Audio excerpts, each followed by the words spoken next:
Arrancamos con la segunda clase del día de hoy. Ya estamos a pocos minutos de irnos a descansar. El fin de semana llega, vamos a pasar mucho tiempo con nuestras familias, vamos a descansar siempre. Además, si van a salir a la calle, recuerden siempre mantener las medidas de bioseguridad. Tenemos que seguir cuidándonos a nosotros mismos para cuidar a nuestros seres queridos. Y hoy, como es ya tradición de nuestros últimos viernes, vamos a continuar con la exploración de el Museo Nacional de Arte. Así que estamos acá en una franquicia genial, además. ¿Por qué franquicia? Porque como dicen en Hollywood, lo mejor no solo tiene parte 1, parte 2, parte 3, sino tiene parte 4, parte 5, parte 6. Y el tema de la exploración del Museo Nacional de Arte es para mí la mejor tradición que tenemos en este momento los viernes. Así que vamos a dar paso a nuestra profesora Karin, que ya conocen, para que nos empiece a guiar más sobre las obras del Museo Nacional, ¿verdad? ¿Cómo estás, Karin? ¿Qué tal? Hola, hola a todos.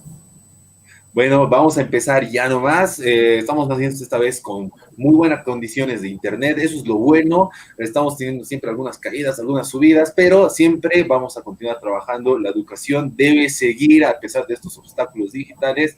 Tiene que continuar. Así que vamos a poner la presentación del día de hoy. Y hoy, ¿qué nos toca visitar, Karim? ¿Por qué partes, por qué obras vamos a ver? Vamos a estar caminando. Sí, bueno, hoy es el último día del recorrido, así que ya vamos a ver las últimas salas. Vamos a empezar con una sala que tiene varias obras acerca de santos. Después vamos a visitar una sala con muchas representaciones de la Virgen, pero son esculturas de la Virgen, ya vamos a ver, van a ver de qué trata.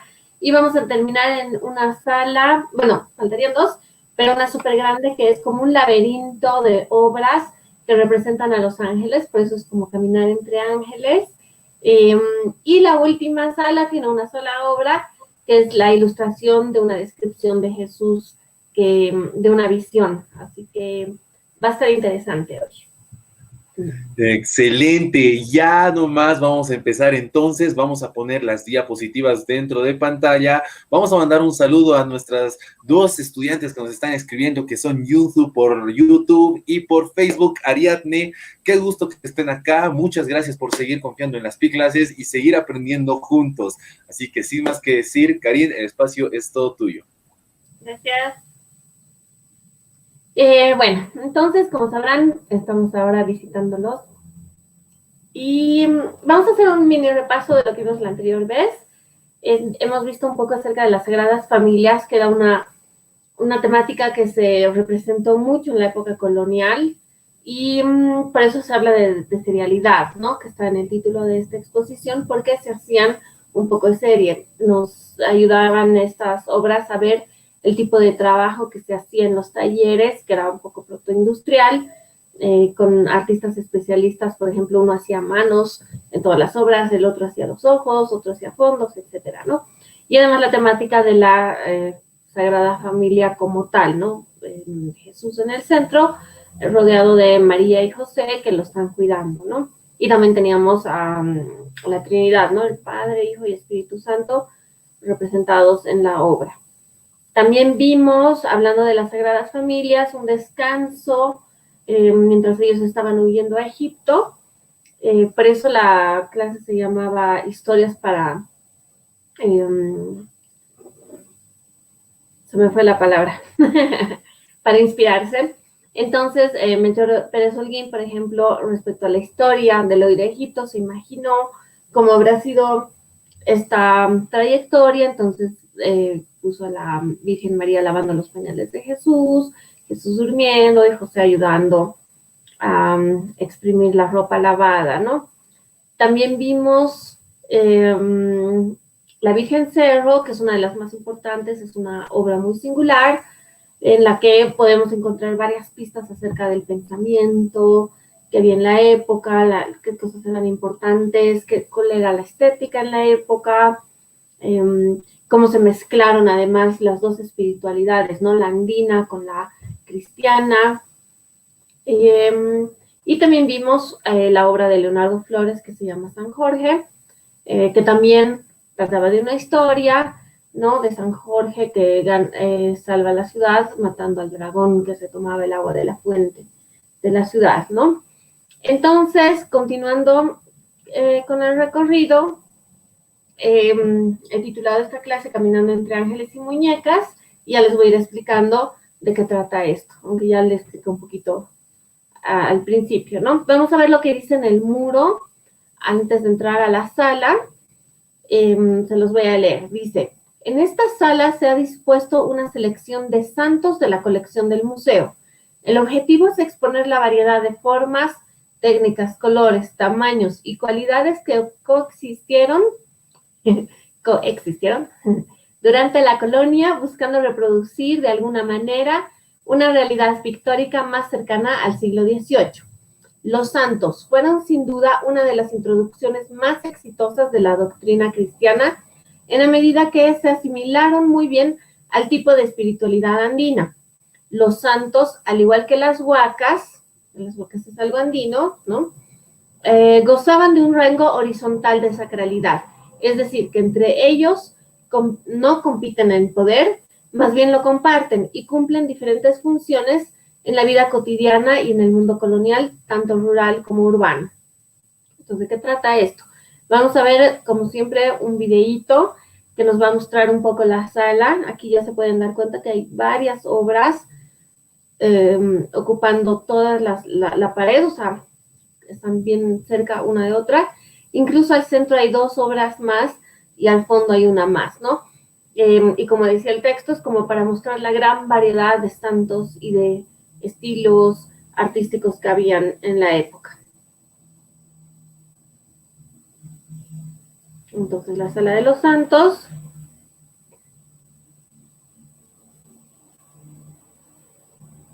Y lo que explicaba el texto, ¿no? Que las huacas en la espiritualidad andina son lugares sagrados a los que uno puede ir a dejar ofrendas, se les tiene mucha devoción, incluso hasta el día de hoy se hacen mesas donde hay huacas, etc. Y no hay muchas huacas que sean como más importantes que otras, todas son igualmente importantes. Y es lo que ocurre con los santos. Hay santos, por ejemplo, que es Santiago, que tiene cierta finalidad, o sea, la gente cree que, digamos, le reza a Santiago para ciertas cosas, por ejemplo, es el santo de las cosas imposibles, pero también hay otros santos, ¿no? Hay San Antonio, por ejemplo, que es el conocido para rezarle para que le vaya bien a uno en el amor, o San Francisco, que cuida de los animales, ¿no? Entonces, cada uno tiene algo diferente como característica, pero son igualmente importantes todos, ¿no? Por ejemplo, estos son San Crispín y Crispiniano, de quien vamos a hablar más adelante.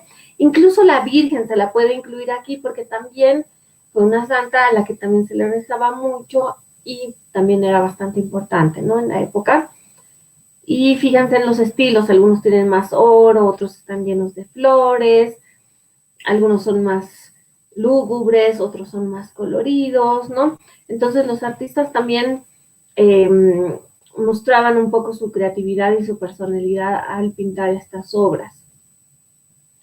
Algo también característico del barroco de la época es que eran un poco dramáticos, ¿no? Tanto en el sentido de que se relaciona con el drama, o sea, con el teatro, y sus antelones y luces muy focalizadas, como hacemos en el teatro, pero también se habla mucho del drama, de que eran muy expresivos, especialmente en cuanto al dolor, la tragedia, etc. A ver, vamos a seguir. Entonces, viendo, por ejemplo, este San Francisco de Asís lo pintó Melchor Pérez Holguín, y si se fijan está mirando hacia arriba, como vimos en uno de los evangelistas, en San Juan, si no me equivoco. Otra vez aquí está siendo iluminado por el cielo. Fíjense que en verdad al fondo se ve todo oscuro, está lleno de nubes, pero hay una luz que rompe esta oscuridad y va directo a San Francisco y le está iluminando. Y bueno, tenemos un libro abajo, ¿no? Que nos cuenta la historia de San Francisco, todo lo que tuvo que pasar y por qué es santo, ¿no? Entonces, a ver, aquí va uno, además que a Melchor Pérez Holguín ya lo hemos visto. Por ejemplo, la historia del éxtasis de Santa Teresa es bastante conocida porque ella hizo un libro acerca de su vida y dijo que, por ejemplo, se le apareció un ángel con una flecha que le llegó al corazón, pero que no era dolor lo que ella sentía, más bien era éxtasis, por eso el nombre, y era algo que más bien la llenaba del amor, de la religión, ¿no? De Jesús, que era algo así que era una experiencia así casi sobrenatural para ella, ¿no? Y si se fijan alrededor, además de flores y muchos angelitos, hay unos círculos muy pequeños que nos cuentan un poco acerca de la vida de Santa Teresa. Aquí vamos a ver un acercamiento, ¿no? Porque si no son muy pequeños. Y justamente aquí está Santa Teresa escribiendo el libro, ¿no? Siendo inspirada por un ángel, ¿no? Entonces, bueno, esa idea de ir contando parte de la vida de los santos fue bastante común, gustaba mucho. Y nos podría ser recuerdo, lo podríamos comparar incluso con las viñetas de los cómics que hay ahora, ¿no? Que nos van contando así por partecitas toda la historia, ¿no? Del personaje. Estos, como les decía, ya son Crispín y Crispiniano. Son dos hermanos que eran cristianos, pero los romanos los persiguieron, los tomaron cautivos como esclavos y querían que dejen de ser cristianos, que nieguen su cristiandad. Y como no quisieron hacerlo por las buenas, digámoslo así, los quisieron obligar por las malas, ¿no? Entonces los torturaron, amarrándolos en columnas, flagelándolos, los echaron al río, incluso quisieron hervirlos en agua, pero un ángel vino y los salvó, ¿no? Y no fue hasta que los tuvieron que decapitar, porque además muchas de las historias, como les digo, son muy dramáticas y trágicas.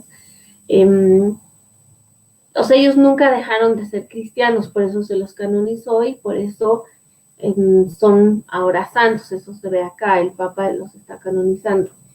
Y la figura principal, la central, nos muestra su oficio. Ellos eran zapateros, se pueden ver botas, hormas de zapato, y en la mesa los cueros y todas las herramientas que utilizaban como zapateros. Entonces es lo que decía la anterior vez cuando hablaba de pistas que van buscando, por ejemplo, los historiadores.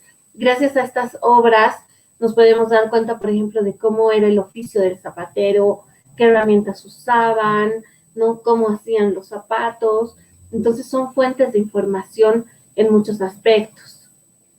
Ahora Santiago Matamoros, podemos ver aquí a Santiago en su caballo blanco, con su espada, con la cruz de Santiago, incluso esta concha que también habla del Santiago peregrino, que si se fijan está pisando a los moros. ¿Quiénes eran los moros? Eran los árabes que habían invadido España y estaban imponiendo la religión musulmana, y bueno, los cristianos digamos que no se dejaron, y en una de las luchas que parecía que estaban por perder los cristianos, dicen que apareció Santiago y los ayudó a vencer a los moros, ¿no? Y así bueno, Santiago es el santo patrono ahora de España, y se dice que Santiago lo que hace es ayudar a los cristianos a evangelizar a la gente y a deshacerse, digamos, de lo no cristiano, que muchas veces lo llaman pagano. Entonces se trajo esa idea aquí a América, y muchas veces se decía, en lugar de Santiago mata moros, porque aquí no habían moros, decían Santiago mata indios. Sé que ahora se escucha muy fuerte esta expresión, pero se referían a eso, a quitar las idolatrías no cristianas de la espiritualidad andina, en este caso, para imponer el cristianismo, ¿no? Ellos no lo hacían solamente casi por simplemente obligar a la gente a ser cristiana, sino que ellos realmente creían que el cristianismo era la religión real, la verdadera y la única, y lo que estaban haciendo era salvar a las almas del pecado y del no cristianismo, digamos, ¿no? Los volvían cristianos y era para que puedan ir al cielo. Y por eso, por ejemplo, especialmente en Cusco hay muchas obras en las que está Santiago Matamoros, como lo vemos en esta obra, pero los de abajo, en lugar de ser moros, como los de aquí, son incas, ¿no?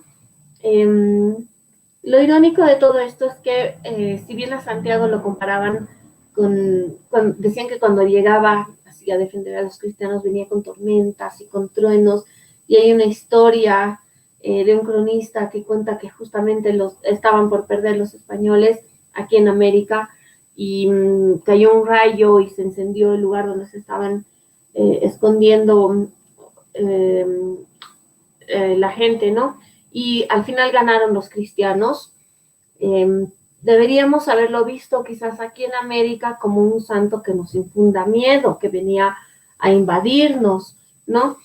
Pero teníamos aquí en la espiritualidad andina un dios, que era el dios del rayo, que se lo relacionaba también con la tormenta y con la lluvia, pero del lado positivo, porque aquí como el altiplano es tan seco, que llueva es sinónimo de fertilidad, de prosperidad, era un dios muy bueno y muy venerado. Entonces se lo comparó con Santiago y a Santiago se le empezó a decir Tata Santiago, una mezcla de santo Santiago Matamoros y Tata Illapa. Entonces, ahora es un santo muy venerado, es patrono de muchos pueblos, ciudades y zonas de aquí de América. Y como les digo, se volvió un aliado más bien de los que en esa época dirían indios, ¿no? Que ahora diríamos originarios, o simplemente de la gente de aquí. Y bueno, esto también se relaciona con esto de las huacas, ¿no? Con todo lo que tiene que ver con los fenómenos naturales, ¿no? Se combinaron muy bien. Y como les digo, hasta el día de hoy mucha gente le reza mucho a Santiago, por eso también le dicen el santo de las cosas imposibles, entonces uno puede tener la confianza de pedirle lo que quiera a Santiago prácticamente, ¿no? Ahora sigamos. Esta, por ejemplo, es la Virgen María, pero representada cuando era más o menos adolescente, ¿no? Y lo que está haciendo es hilando. Esto de hilar es también sobresaliente porque tanto en Europa se comenzó a hilar la lana con la rueca como aquí en América al mismo tiempo antes de que se conozcan. O sea, no es que uno lo hizo primero y le enseñó a los otros, sino que se hizo contemporáneamente al mismo tiempo, pero por separado. Es como que llegaron a la misma conclusión de que la rueca ayudaba mucho para hilar la lana y poder tejer. Entonces, podríamos incluso relacionarnos con lo que hacemos aquí de hilar la lana.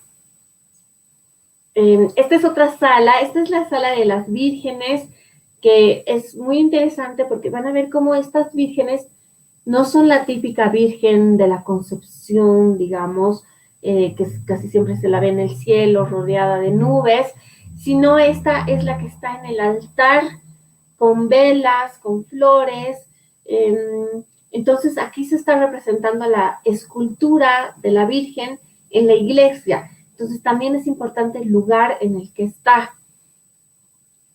Vamos a ver un poco el video. Esta es la sala. Si se fijan otra vez las vírgenes están una detrás de otra porque estamos hablando otra vez de serialidad, de cómo la Virgen fue muy venerada en toda América, especialmente aquí en el altiplano. Está un poquito lento. Ahí está. Y si se fijan, bueno, estas esculturas normalmente tienen cabello real, se les puede peinar, se les puede poner broches, flores, y lo mismo ocurre con la ropa, se les puede cambiar la ropa, por eso les llaman vírgenes de vestir, ¿no? El día de su patronazgo, por ejemplo, se les cambia de ropa, alguien que es muy devoto le puede regalar todo un ajuar nuevo. Entonces, por eso, y además son tan hermosas, hechas con tanta delicadeza y cariño, que se las podría comparar con unas muñecas, ¿no? Por eso en el título de la clase era Caminando entre muñecas, porque estas parecen muñecas de tan delicadas y de tan lindas, digamos, que están, ¿no? Esta, por ejemplo, es la Virgen de Toledo, que es una virgen morenita, que tiene que ver con esto que les decía de la invasión de los moros. Los moros tenían la piel mucho más morena que los españoles, pero también muchos se convirtieron al cristianismo. Entonces hay toda una serie de vírgenes, incluso vírgenes negras en España, que al traer aquí esta idea también ayudaba a relacionarnos con la gente de aquí que también tenía la piel más morena que los españoles, ¿no? Y fíjense, pero se ve el arco de la hornacina en la que se encuentra, se ven las columnas, las velas encendidas, ¿no? Incluso quien la mandó a hacer, que era Carlos II, el rey de España. Tenemos otra, que es la Virgen del Rosario de Pomata, No sé si me estoy atrasando mucho con el tiempo o me vas a avisar, José Luis. Ella, fíjense, tiene una corona y plumas, ya en España se usaban las plumas, pero aquí también los incas usaban el penacho de plumas para mostrar jerarquía. Entonces se pueden hacer muchas relaciones, ¿no? Voy a tratar de apurarme un poco. Esta es otra vez la Virgen de Pomata, es la misma con la corona y las plumas, y obviamente el Niño Jesús además tiene un rosario, por eso es del Rosario de Pomata. Y aquí también tiene el rosario, tiene la corona con las plumas, se ven un poco más pequeñas, pero ahí están. Y aquí se ve todo el altar, ¿no? Entonces es la representación de la escultura que está en el altar de la iglesia de Pomata. Y lo mismo ocurre con todas estas, ¿no? Fíjense en la de Fuencisla igual, incluso hay textos que dicen que es la Virgen de Fuencisla, pero que se encuentra en Segovia, en España, por ejemplo. Esta que es de la Merced, que ya habíamos visto Vírgenes de la Merced y del Carmen, pero esta es peregrina y la reconocemos esto por los sombreros que tienen, que no sé si les recuerda un poco a los piratas. En general los piratas tienen 3 dobleces, esta tiene solo 2, pero es algo que se usaba mucho en la época, ¿no? Y otra vez las flores, ¿no? Pueden ser los mercedarios que están ahí alrededor, y otra vez el cartel, ¿no? La cartelita en la que dice quién está representada ahí. Entonces era bastante importante, ¿no? Otra virgen muy importante aquí, especialmente en la zona andina, fue la Virgen de Copacabana. Y como no tenemos una imagen de la Virgen en el museo, la hemos llevado a las salas en texto. Así que voy a leerles un poco este fragmentito, que es de la historia de Nuestra Señora de Copacabana, ¿sí? Dice: pero por las plazas en la iglesia, a hora de misa mayor, a 2 de febrero del año de 1583, colócase esta imagen tan devota como hermosa, y más hermosa que el cielo en el altar, que si era pobre y con poco adorno, era riquísimo por los muchos deseos, telas que estiman Dios en más que los majestuosos atavíos, porque estos suelen a veces poner los ostentativos, no para glorias del culto, sino para cascabeles de su aplauso. No se puede encarecer la devoción que aquel humilde pueblo mostró este día, que para la grandeza de la fiesta no le prestó Flandes sus ricas tapicerías, ni la China sus sedas. Ellos se engrandecieron con verdaderos afectos de las almas, rindiendo por los suelos, en vez de ricas alfombras del Cairo, humildes corazones por donde la Virgen pasase y en que se detuviese. Historia del santuario de Nuestra Señora de Copacabana. Fray Antonio de la Calancha en 1653 escribió esto. Entonces es para ver que la gente era muy devota de la Virgen, en Copacabana no fue la excepción. Y como decía, ¿no? Aquí Fray Antonio, en lugar de llenarlo de cosas muy suntuosas, lo lindo es que lo llenaron de muchos deseos y de muchos corazones, y de su amor, ¿no? De mucho cariño y de gran devoción, ¿no? Y eso es hasta el día de hoy, ¿no? Hay mucha gente muy devota de la Virgen de Copacabana. Y ahora vamos a ir a la otra sala, que van a ver que ya se ve igual un poco, las obras están puestas de cierta manera para que uno camine medio zigzagueantemente entre los ángeles. Y bueno, a ver si pueden tener un poco la experiencia, pero ya saben, también pueden visitarnos en el museo para pasearse entre los ángeles. Entonces, fíjense, son diferentes ángeles y uno va ahí entre las obras. Por ejemplo, es un arcángel arcabucero, muy importante en la zona de Calamarca. Este es el ángel de la guarda, que incluso hay una oración, ¿no? Para que el ángel de la guarda nos cuide, que es especialmente para los niños. Tenemos a San Gabriel. Y bueno, esta es otra visión donde está, por ejemplo, San Miguel Arcángel y un arcángel trompetero, ¿no? Esta idea de los ángeles era como muy abstracta y un poco difícil de explicar. Esta es otra vez San Miguel. Y esta es otra versión de San Miguel. Y bueno, lo que les decía era pero lo interesante fue que aquí se asimiló mucho. Parece que, por ejemplo, justamente los arcángeles de Calamarca están en la zona de Pacajes, que es Pacaxi también, y que se relaciona con los hombres águila. Entonces, otra vez la espiritualidad andina ya hablaba de hombres águila, hombres alados, que se podían haber relacionado de cierto modo con los ángeles cristianos. Vamos a leer una partecita del texto del muro de la sala que dice: y crió con su gran poder innumerables ejércitos de espíritus que no son de carne y hueso como nosotros, sino muy sutiles y muy ligeros, muy hermosos y muy valerosos, que llamamos ángeles. Tercer Catecismo por Sermones, 1585, es el sermón sexto, y bueno, obviamente este es solo un fragmento, ¿no? Entonces, como les decía, la representación de ángeles fue muy prolífica aquí en América.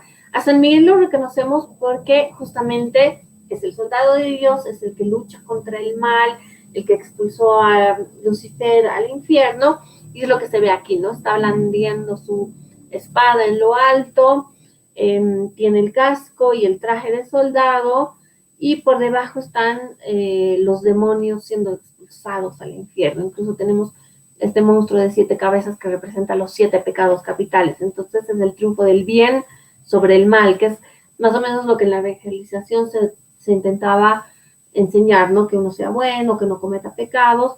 Esta es la misma idea, ¿no? Otra vez el arcángel San Miguel, fíjense que tienen una posición muy parecida, ¿no? También con la espada en alto, también con el casco, y aquí está Lucifer ya siendo expulsado al infierno.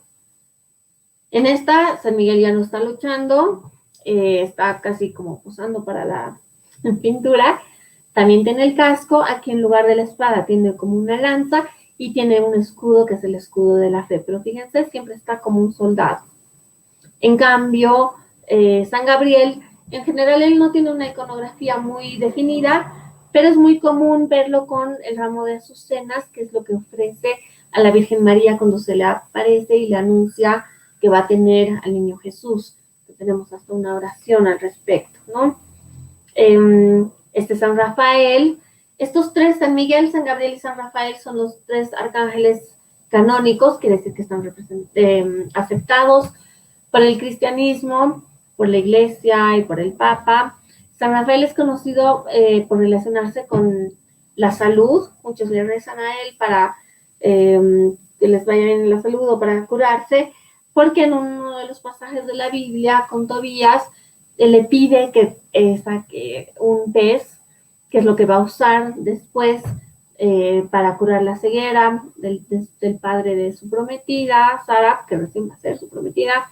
Y bueno, y para expulsar los demonios, que había uno que estaba enamorado de ella y no dejaba que ella se case o mataba a sus esposos en la primera noche de bodas. Entonces, por eso siempre San Rafael, o la mayoría de las veces, tiene un bastón y tiene el pescado que representa esto de curar, ¿no? Y bueno, además de esos están los arcángeles o ángeles apócrifos que no están totalmente reconocidos canónicamente por la Iglesia Católica, pero sí hablan de la religión católica y son de conocimiento popular y mucha gente cree mucho en ellos, ¿no? Por ejemplo, el ángel de la guarda, que ya vimos antes, que tiene un corazoncito en la mano y aquí está protegiendo a una niña. Este es el círculo de José López de los Ríos, este es otro artista del que no habíamos hablado antes, pero también trabajó aquí en la zona del altiplano. Baraquiel es otro, Auxilium Dei, quiere decir que es el que ayuda a Dios, ¿no? Y aquí está con las rosas. Tenemos el arcángel arcabucero que les decía, Asiel Timor Dei. Asiel es un nombre hebreo que quiere decir que fue de Dios, que pertenece a Dios o que lo hizo Dios, y Timor Dei se refiere a los que temen a Dios, por eso tiene un arma, que es el arcabuz, que es el que defiende otra vez en este ejército de ángeles a Dios. Esto es algo que no había en Europa. En Europa el soldado de Dios era San Miguel, que tenía una espada. Nunca se había visto representación de ángeles o arcángeles con armas de fuego. Esta es una excepción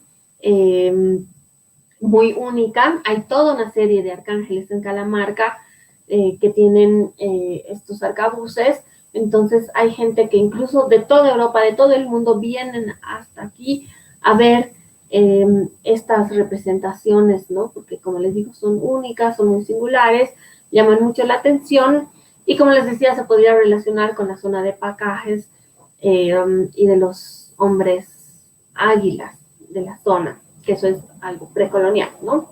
O prehispánico. Y ahora sí, la última sala, vamos a ver la última obra, que es una obra que se inspira en el texto que voy a leer a continuación. Así que mientras lo lea van a ver que está describiendo a Jesús como se le apareció a doña Marina de Escobar. Ella le contó a Juan de la Puente al respecto y él escribe lo que ella le cuenta. Entonces traten de imaginarse, si ustedes fueran artistas, cómo representarían a Jesús según la descripción de Marina de Escobar, ¿ok? Dice, se le presentó Jesucristo en actitud grave y sencilla a la vez, de pie, con las manos juntas, vistiendo una simple túnica talar que llegaba hasta los pies, ceñida a la cintura y cubierto con un manto.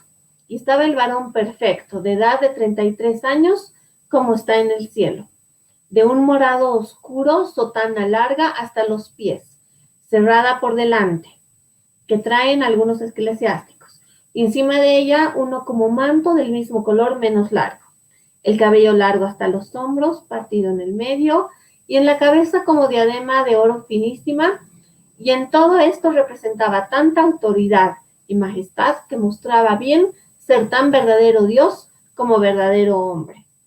A ver, ¿se lo imaginan? Vamos a ver cómo lo representó este artista.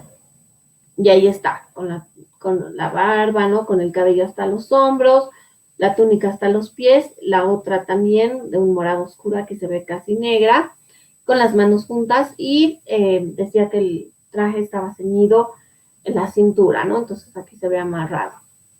También ella describe que estaba rodeado de ángeles, entonces vemos a los ángeles alrededor. Y bueno, esta es la representación, es como una ilustración de un texto, ¿no? O de la visión que tuvo Marina de Escobar. Y así terminamos con este texto que también está en la sala y dice, iniciamos el recorrido con la idea abstracta de Dios y su complejidad de representación de tres personas en una, ¿se acuerdan? La Trinidad. Y dice, ahora cerramos el recorrido con este mismo Dios como hombre, el centro del relato que toda la imagen colonial busca construir, ¿no? Es lo que se buscaba, que todo el mundo conozca a Dios y que sepamos acerca de Cristo, por eso es la religión cristiana, ¿no? Y sus ejemplos. Y este es el video ya para terminar.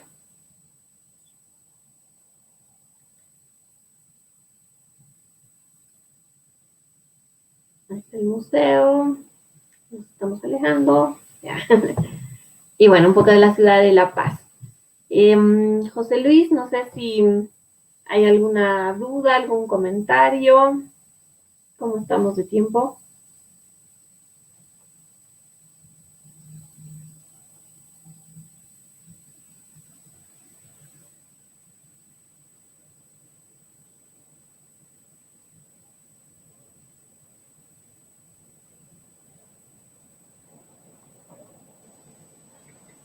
No sé si me escucha José Luis. Te escucho fuerte y claro. Ahí está. Excelente. Karin, muchas gracias por esta parte final de... un momentito, ahora sí. Por esta parte final de, de nuestra visita por el museo. Yo tengo unas cuantas preguntas en este momento y es... ¿cómo están teniendo las medidas de bioseguridad ahora para las personas que desde ya nomás quieren comenzar otra vez a ir y si es que existe también una posible vuelta a dar vueltas por las pinturas? Sí, claro que sí. A ver, en primer lugar, el aforo es de máximo 5 personas. O sea, si vienen en familia o algo, traten de no ser más de 5 y si no, igual pueden hacer grupitos. O sea, digamos que vinieran 6, pueden entrar primero 3 y luego otros 3 con cierta distancia de una sala, nada más, entonces no es tan grave. Tenemos unas líneas que marcan el recorrido para que sepan por dónde ir y no se estén cruzando y chocando entre todos. La distancia social es muy importante, ¿no? Todos tienen que tener más o menos 1 metro de distancia entre una persona y otra. También hay unas marcas para no acercarse demasiado a las obras. y poder apreciarlas en su conjunto. El uso del barbijo obviamente es obligatorio todo el tiempo. Hay mucha gente que le gusta sacarse fotos y se quiere sacar selfies con el barbijo abajo, pero por ahora no se puede.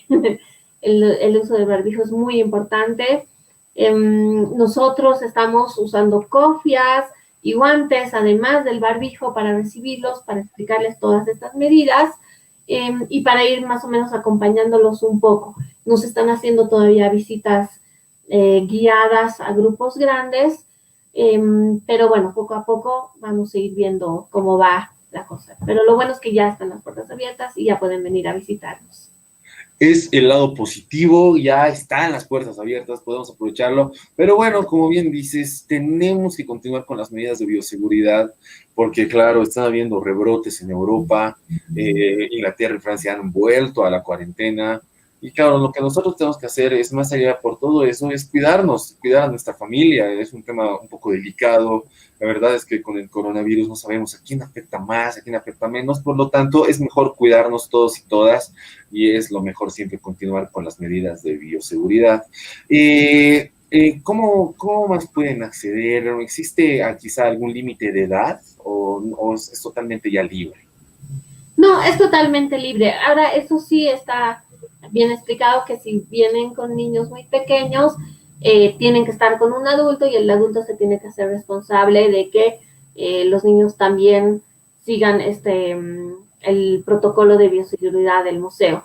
Y también seguimos con las visitas mediadas virtuales, es lo bueno. Entonces, si digamos algún profesor quiere que todo su curso visite el museo y son, no sé, 20, 30, y son muchos y no pueden entrar, lo podemos hacer todavía vía StreamYard o vía Zoom, vía virtual. Incluso tenemos audios que pueden hacerlo, entonces los pueden bajar o los podemos enviar para que lo hagan por WhatsApp. Por ejemplo, sé que en algunos colegios no tienen el acceso para Zoom o estas plataformas virtuales y se comunican con el profe vía WhatsApp. Entonces tenemos audios para eso, es lo bueno, y por eso también las hemos mandado a las radios, para las radioescuelas. Entonces hay todavía bastantes vías en las que pueden visitar el museo sin necesidad de ir obligatoriamente, pero sí también se puede ir.